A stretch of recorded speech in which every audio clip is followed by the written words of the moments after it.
Amati larutan pada kedua gelas berikut ini saat kita memberikan sinar cahaya pada keduanya. Cahaya dapat diteruskan tanpa mengalami penghamburan cahaya.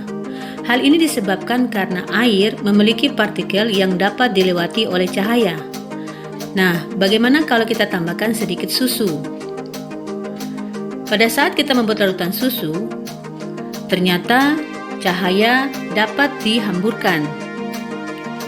Inilah yang kita sebut sebagai efek Tyndall. Hai sahabat rumah belajar, berjumpa lagi bersama saya Ibu Iriani dalam pembelajaran kimia. Kali ini kita akan belajar tentang sifat-sifat koloid. Tujuan pembelajaran yang akan kita capai yaitu siswa dapat menerapkan sifat-sifat koloid dalam kehidupan sehari-hari.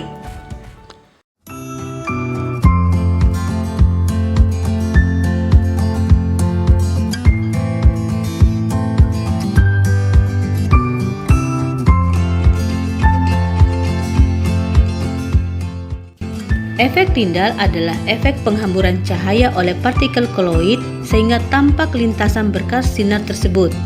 Penghamburan cahaya terjadi akibat adanya tolak-menolak muatan dan benturan antar partikel koloid. Efek Tyndall dapat terjadi karena jumlah partikel air lebih kecil daripada jumlah partikel koloid. Ini menyebabkan terjadinya tolak-menolak muatan dan benturan antar partikel koloid.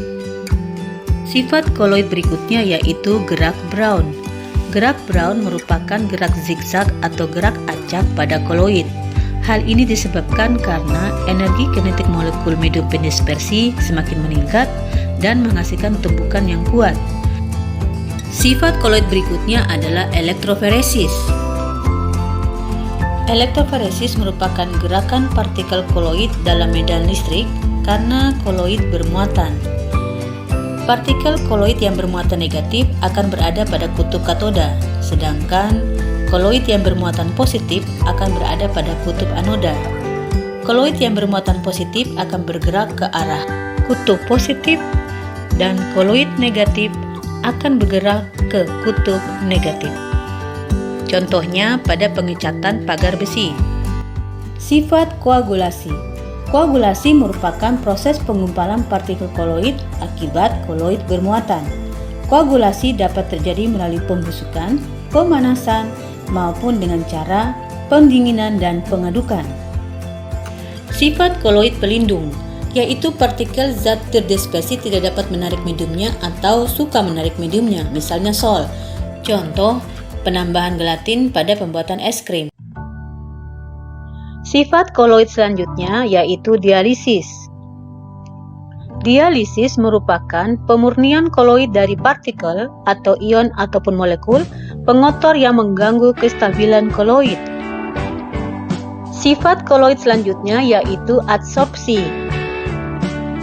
Adsorpsi merupakan penyerapan partikel atau ion ataupun molekul pada permukaan koloid.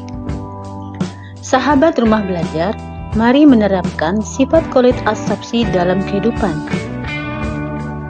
Pertama-tama, sahabat harus mengenal ciri-ciri air bersih. Ciri-ciri air bersih yaitu tidak berbau, tidak berwarna, dan tidak berasa. Jika air yang kita minum tidak memiliki ciri-ciri tadi, bisa saja air tersebut telah tercemar. Sahabat, air juga tidak boleh asam. Air memiliki rentang pH sebagai berikut. Jika pH air yang kita minum kurang dari 6, maka air bersifat asam. Jika pH air lebih dari 8, maka air bersifat basa. Air yang baik adalah air yang memiliki pH sekitar 7 atau netral.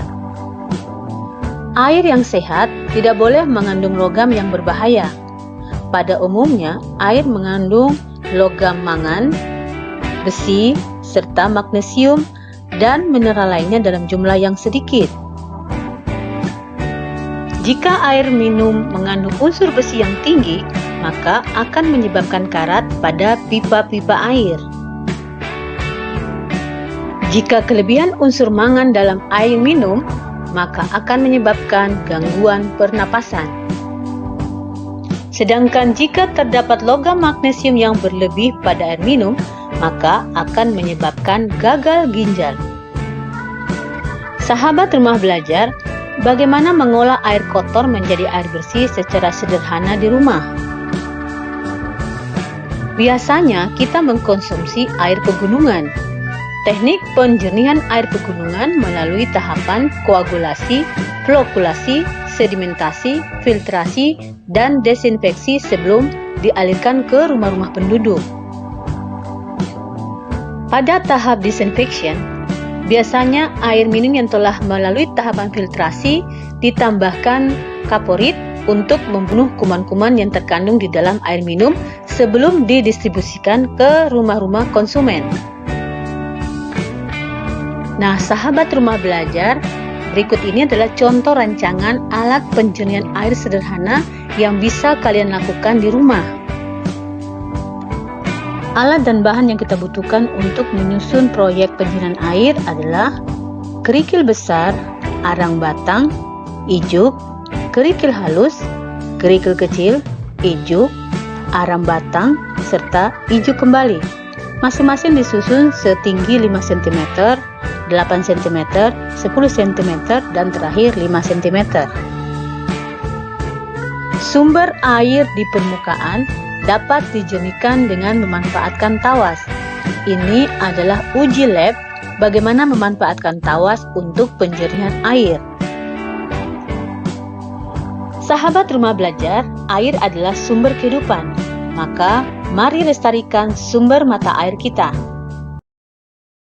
Nah, sahabat rumah belajar, demikianlah video pembelajaran kita tentang sifat-sifat koloid.